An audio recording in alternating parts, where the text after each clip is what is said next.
আমি একটা গানের সুর বাজাবো, ঠিক আছে? এই সুর যদি আমাদের চাওয়ালা মামা বলতে পারে, আজকে আছি জিয়া উদ্যানে, প্রত্যেকটা বলার জন্য, প্রশ্নের উত্তর দেওয়ার জন্য 100 টাকা করে পড়বে। আর যদি না বলতে পারে তার কোনো ক্ষতি নাই। Let's go.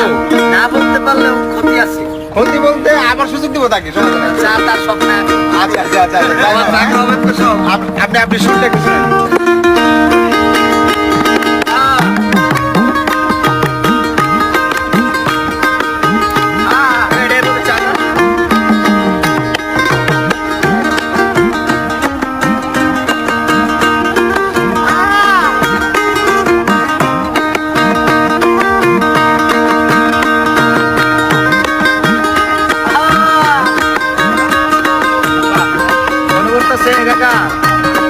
আচ্ছা স্টপ। এবার বলেন এটা কি গান? আহা!